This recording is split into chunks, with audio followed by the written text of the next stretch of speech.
Dear students, this is Praveen Kumar Agarwal from Management Department, Rotary Institute of Management and Technology, Chandosi. Welcomes you in today's lecture of Company Law. In today's lecture, we will discuss the topic Alteration of Articles. जैसा कि previous lecture में हमने article of association की definition, उसके contents, उसकी importance, उसमें forms and formalities, in topics को हमने डिस्कस कर लिया था. इसी सीक्वेंस में आज मैं टॉपिक डिस्कस करता हूं आपसे. This is the alteration of articles, यानी कि हम आर्टिकल ऑफ एसोसिएशन में किस तरीके से ऑल्टरेशन को फॉलो कर सकते हैं. ऑल्टरेशन का मतलब क्या होता है? ऑल्टर और ऑल्टरेशन का मतलब होता है एडिशन करना, ओमिशन करना या सब्स्टिट्यूट करना, ऐड करना या किसी पर्टिकुलर प्रोसीजर को या किसी पर्टिकुलर रेगुलेशन को ओमिट करना, हटा देना उसे, या फिर उसको किसी दूसरे पर्टिकुलर फॉर्मेलिटी से रिप्लेस कर देना, उसको सब्स्टिट्यूट कर देना. इसको हम नाम देते हैं ऑल्टरेशन का. हर कंपनी के पास एक स्टैट्यूटरी पावर होती है जिसके बेसिस पर एक स्पेशल रेजोल्यूशन को फॉलो करते हुए कंपनी अपने आर्टिकल में चेंज कर सकती है, उसे ऑल्टर कर सकती है. लेकिन यह पावर कंपनी एक्ट और मेमोरेंडम पर डिपेंड करती है. यानी कि कंपनी एक्ट और मेमोरेंडम के प्रोविजंस को फॉलो करते हुए ही कंपनी अपने आर्टिकल में चेंज कर सकती है. यह भी ध्यान रखना जरूरी होता है. A few important provisions about alteration of articles are as under. क्या क्या provisions है देख लेते हैं एक बार. The first one is the articles of a company may be altered by special resolution subject to the provisions of the Companies Act and conditions of memorandum. इसका मतलब होगा कि कोई भी कंपनी अपने आर्टिकल में एक स्पेशल रेजोल्यूशन को लाकर चेंज कर सकती है, लेकिन जब वो ये स्पेशल रेजोल्यूशन फॉलो करती है तो उसके लिए उसे कंपनी एक्ट और मेमोरेंडम के प्रोविजन को फॉलो करना होता है. अगर वो इन प्रोविजंस को बिना फॉलो करे हुए स्पेशल रेजोल्यूशन के थ्रू आर्टिकल में ऑल्टरेशन करती है तो ये फॉलो नहीं किया जाएगा. ओके, ये एक्सेप्टेबल नहीं होगा. Second one is any allocation made shall be subject to alteration by special resolution. एक कंडीशन होती है, कोई भी जब ऑल्टरेशन फॉलो किया जाता है तो उसके अंदर सब्जेक्ट टू ऑल्टरेशन होता है. सब्जेक्ट टू ऑल्टरेशन का मतलब होता है कि जिस आर्टिकल को ऑल्टर किया गया है उसको अगेन ऑल्टर किया जा सकता है. ऐसा नहीं कि आपने एक बार ऑल्टर कर दिया इसके बाद आप उसमें कोई भी चेंज नहीं कर सकते. ऑल्टर्ड आर्टिकल में भी ऑल्टरेशन किया जा सकता है. इसको हम बोलते हैं subject to alteration condition. Clear?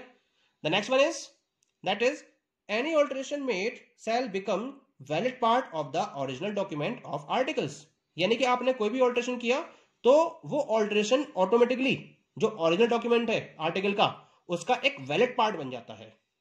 Okay, next point is a company can never replace its articles but it can alter all the regulations in the article. Company अपने आर्टिकल को कभी भी रिप्लेस नहीं कर सकती, लेकिन अगर वो अपने सारे के सारे आर्टिकल्स में ऑल्टरेशन करना चाहे तो वो ऑल्टरेशन को फॉलो कर सकती है, लेकिन कंप्लीट आर्टिकल को रिप्लेस नहीं किया जा सकता.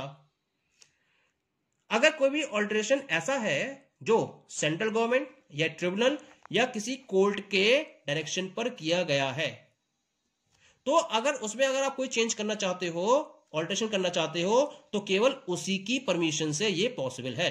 भले ही आप इसके लिए कोई भी स्पेशल रेजोल्यूशन ले आओ, लेकिन अगर सेंट्रल गवर्नमेंट या ट्रिब्यूनल या किसी कोर्ट के बेसिस पर और उनकी परमिशन के बिना अगर ऐसे रेगुलेशन या ऐसे आर्टिकल के रेगुलेशन में कोई चेंज करते हैं आप, तो वो मान्य नहीं होगा, एक्सेप्टेबल नहीं होगा. Next one is the tribunal, central government और any other court may direct company to alter its articles but none of them has power to alter the articles of the company. यानी कि जितनी भी ये power है, central government है या tribunal है या कोई भी कोर्ट है, ये कंपनी को डायरेक्शन तो दे सकती है कि उसे अपने आर्टिकल में चेंज करना चाहिए या ऑल्टरेशन करना चाहिए, लेकिन कंपनी के आर्टिकल को चेंज करने की पावर उसके अंदर नहीं है. यानी कि डायरेक्शन देने की तो पावर है, डायरेक्शन तो दे सकती है, लेकिन उसको चेंज करने की पावर नहीं होती है इनके पास, वो केवल कंपनी के स्पेशल रिजोल्यूशन के थ्रू ही चेंज किया जा सकता है। क्लियर?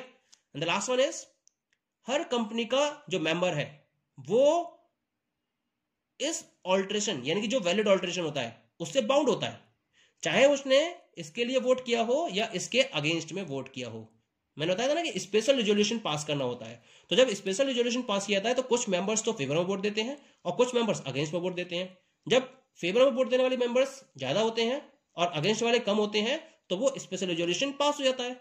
अब जो स्पेशल रिजोल्यूशन के थ्रू आर्टिकल में ऑल्ट्रेशन हुआ उसको हर मेंबर को मानना होता है, चाहे उसने फेवर में वोट दिया हो या फिर उसके अगेंस्ट में वोट दिया हो। क्लियर?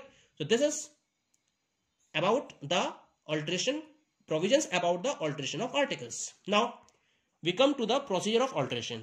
अब ये alteration का प्रोसीजर क्या है?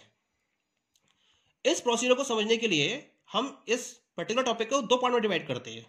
पहला है where the nature of the company remains unchanged, यानी कि जहां कंपनी के नेचर में कोई भी चेंज नहीं होता है तो उसमें प्रोसीजर क्या होता है, और दूसरा है अगर कोई पब्लिक कंपनी प्राइवेट कंपनी में कन्वर्ट की जाती है तो उसमें ऑल्ट्रेशन का क्या प्रोसीजर होता है। Okay, come to the first, when the nature of the company remains unchanged, यानी कि कंपनी के नेचर में कोई भी चेंज नहीं होता है। इस केस में हमें एक पर्टिकुलर प्रोसीजर फॉलो करना होता है। क्या प्रोसीजर है?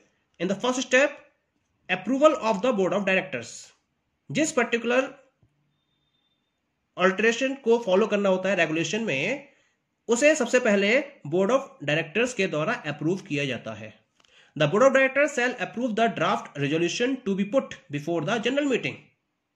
जनरल मीटिंग के सामने प्रेजेंट करने से पहले बोर्ड ऑफ डायरेक्टर्स के मेंबर्स इसका एक ड्राफ्ट रेजोल्यूशन अप्रूव करते हैं। इसके बाद बोर्ड मीटिंग की डेट और टाइम को फिक्स करता है। ठीक है। Second step is special resolution.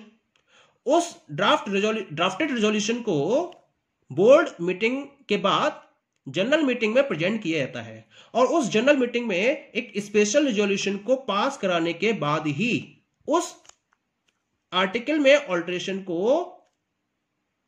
Follow किया जाता है। स्पेशल रेजोल्यूशन में पास हो गया, then you move to the third step, complying with entrenchment provisions. अब ये एंट्रेंचमेंट प्रोविजंस क्या होते हैं? कभी कभी कुछ रेगुलेशंस आर्टिकल्स में ऐसे होते हैं जिनको सर्टेन रेस्ट्रिक्टेड कंडीशंस या प्रोसीजर्स को फॉलो करने के बाद ही ऑल्ट्रेशन किया जा सकता है। ऐसे आर्टिकल्स के रेगुलेशंस को हम एंट्रेंचमेंट प्रोविजंस में इंक्लूड करते हैं। जैसे अगर हम किसी जैसे a particular regulation shall be altered with the written consent of all the members of the company instead of special resolution. मान लीजिए कि हमने किसी एक पर्टिकुलर रेगुलेशन के रेफरेंस में कंडीशन लगा दी कि अगर हम इसमें कोई चेंज करना चाहते हैं तो उसमें कंपनी के सारे मेंबर्स की रिटन कंसेंट होनी चाहिए, ना कि कोई स्पेशल रेजोल्यूशन के थ्रू उसको पास होना चाहिए। तो ये कैसा प्रोविजन हो गया? ये एक एंट्रेंचमेंट प्रोविजन हो गया। अगर कोई ऐसा केस है जो एंट्रेंचमेंट प्रोविजन के अंडर में आता है तो वो तब इफेक्टिव होगा जब उन रेस्ट्रिक्टेड कंडीशंस को फॉलो करते हुए उस रेगुलेशन में ऑल्टरेशन को पॉसिबल किया जाता है। तब स्पेशल रेजोल्यूशन काम में नहीं आता है, वो रेस्ट्रिक्टिव कंडीशन काम में आती है जिसके बेसिस पर उस रेगुलेशन में ऑल्टरेशन किया जा सकता है। Clear? After that the next और last step is that filing resolution with registrar. अब जो आपका नया रेजोल्यूशन आया है, जो आपने रेगुलेशन में ऑल्टरेशन किया है और उसके बेसिस पर जो रेजोल्यूशन आपका इन्वॉल्व हुआ है उसकी एक सर्टिफाइड कॉपी कंपनी को 15 दिन के अंदर अंदर, यानी कि जिस दिन वो पास हुआ है रेजोल्यूशन उसके 15 दिन के अंदर अंदर उसकी एक सर्टिफाइड कॉपी रजिस्ट्रार के पास सबमिट करनी होती है। और तब क्या करता है वो रजिस्ट्रार उस पर्टिकुलर चेंज को अपने रजिस्टर में सबमिट कर लेता है। क्लियर?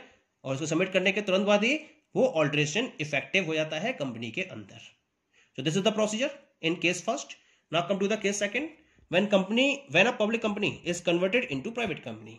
जब एक पब्लिक कंपनी को प्राइवेट कंपनी में कन्वर्ट किया जाता है तो उसके लिए क्या प्रोसीजर है? इसको मैंने स्टेप वाइज शो किया है। फर्स्ट स्टेप में सबसे पहले तो भाई जो बोर्ड ऑफ डायरेक्टर्स हैं वो एक ड्राफ्ट रिजोल्यूशन को अप्रूव करेंगे जिसमें उस आर्टिकल में चेंज के बारे में डिस्कशन किया गया होगा। चेंज के बाद इसको जनरल मीटिंग में अपीयर करना है, तो उस जनरल मीटिंग की डेट और टाइम जो बोर्ड ऑफ डायरेक्टर्स हैं वो फिक्स करते हैं। फिर क्या होता है, उसके बाद जनरल मीटिंग में एक स्पेशल रिजोल्यूशन लाया जाता है और उसके बेसिस पर उस स्पेशल रिजोल्यूशन के थ्रू ऑल्ट्रेशन रेगुलेशन में ऑल्ट्रेशन को फॉलो किया जाता है। जब एक बार जनरल मीटिंग में पास हो जाता है स्पेशल रिजोल्यूशन के थ्रू, तब कंपनी क्या करेगी, कंपनी को क्या करना है, एक अप्रूवल लेना है। किससे? From the tribunal. जो भी ऑल्ट्रेशन इसने किया है उसका जो रिजोल्यूशन पास हुआ है उस रिजोल्यूशन को ट्रिब्यूनल के समक्ष पेश किया जाता है, प्रेजेंट किया जाता है और उनका अप्रूवल लिया जाता है। जब ट्रिब्यूनल अप्रूवल दे देती है तब कंपनी क्या करती है, सारे डॉक्यूमेंट्स इस पर्टिकुलर रिजोल्यूशन को रजिस्ट्रार के पास सबमिट करती है, लेकिन इसके साथ साथ कुछ और डॉक्यूमेंट्स भी सबमिट करती है। क्या क्या डॉक्यूमेंट्स सबमिट करती है?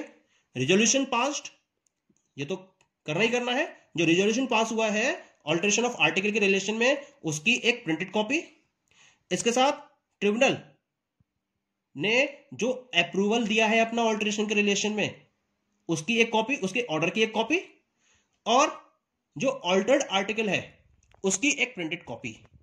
ये 3 कॉपी उसको रजिस्ट्रार के पास सबमिट करनी होती है।